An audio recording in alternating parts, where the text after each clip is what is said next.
Hello and welcome to the Minimum Competence episode for Wednesday, February 14th, 2024. Happy Valentine's Day. I'm your host for today, Andrew Leahy, a tax and technology attorney from New Jersey.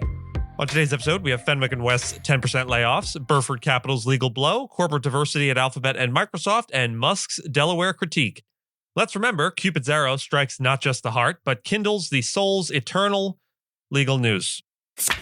On this day in legal history, February 14th, 1899, Congress marked a significant technological leap in the electoral process by approving the use of voting machines for federal elections. This decision opened a new chapter in how votes were cast and counted, moving away from the traditional paper ballots towards a more efficient and potentially more reliable mechanical method. The introduction of voting machines was seen as a revolutionary step forward, aimed at reducing fraud and errors that marred earlier elections. Like swapping a horse-drawn carriage for an automobile, this shift promised to propel the American electoral system into a new era of speed and precision, ensuring that the will of the people was registered and reported with unprecedented accuracy. This legislation not only reflected the innovative spirit of the age, but also underscored a commitment to refining and advancing democratic processes. In a Bloomberg Law exclusive, Fenwick and West is laying off nearly 10% of its attorneys and staff amid challenges in the tech-focused legal market.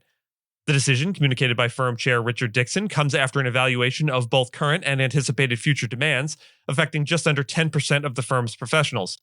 Fenwick and West, a key player in Silicon Valley legal circles with clients like Apple, Oracle, and Meta Platforms, is responding to a downturn in transactional markets that has similarly impacted other tech-centric law firms, such as Cooley and Goodwin Procter.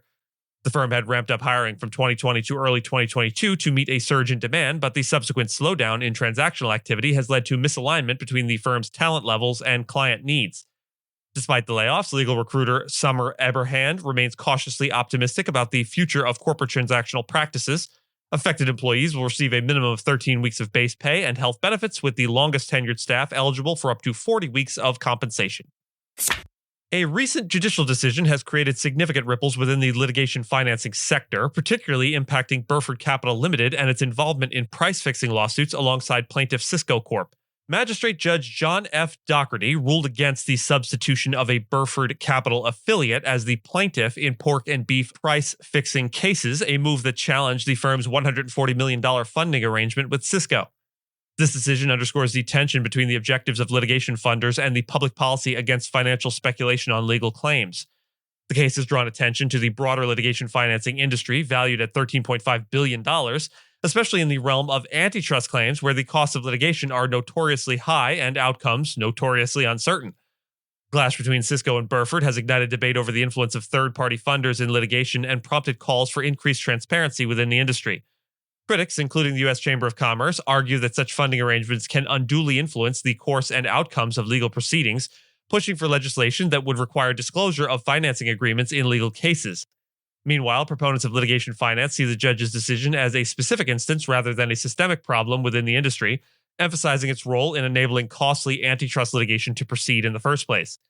The ruling, pending review, has not only put a spotlight on the practices and impacts of litigation finance, but also sparked discussions on potential regulatory responses. As the industry navigates this challenging landscape, the case between Cisco and Burford may serve as a catalyst for reevaluating the balance between the needs of litigants for financial support and the integrity of the judicial process. Alphabet and Microsoft have diverged from the Nasdaq's recommended format for reporting board diversity, opting instead for a more visual representation using dots and check marks, while Tesla and Amazon have adhered more closely to the suggested templates. Since Nasdaq's rules requiring annual diversity disclosure took effect in 2022, companies listed on the exchange have adopted varied approaches to reporting, complicating direct comparisons between them. The regulations also mandate Nasdaq-listed companies to maintain diverse boards or explain the absence of diversity, a requirement that has withstood legal challenges from conservative groups. Despite the differences in reporting styles, experts like Amy Augustin of Boston Trust Walden Co. view the overall trend towards disclosure as progress, providing investors with crucial information previously unavailable. The use of symbols for disclosure, as seen in Alphabet and Microsoft's reports, is defended by some as offering more detail than Nasdaq's templates, though it presents challenges for analysis, particularly by computers. The Securities and Exchange Commission's move towards machine-readable data in proxy statements, such as requiring XBRL for pay versus performance data, contrasts with the less standardized board diversity information, which is not required to be XBRL compliant. This discrepancy highlights the ongoing challenge of making diverse corporate disclosures more accessible for automated analysis. By way of very brief background, XBRL, or Extensible Business Reporting Language, is a global standard for digitally sharing financial and business information. Think of it as a translator turning human-readable reports like financial statements into machine-readable data.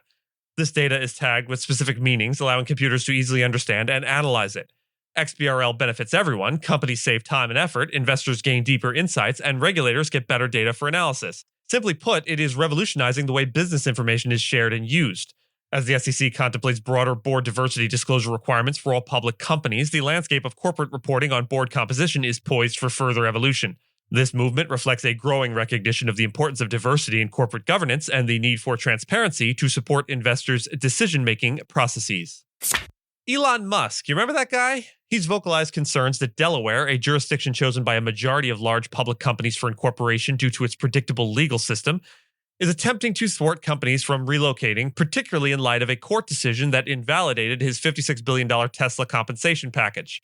Musk's reaction, notably on social media, suggests an urge for companies to consider moving their incorporations out of Delaware, citing the state's alleged efforts to, quote, lock the doors, as exemplified by the TripAdvisor case. The TripAdvisor case revolves around the company's desire to relocate its incorporation from Delaware to Nevada, a move that reflects broader corporate discontent with Delaware's legal environment, despite its reputation for business friendliness. TripAdvisor's attempted move, endorsed primarily by Chairman Greg Maffei despite opposition from a majority of minority shareholders, aims to benefit from Nevada's more lenient laws on self-dealing, where directors face fewer legal challenges.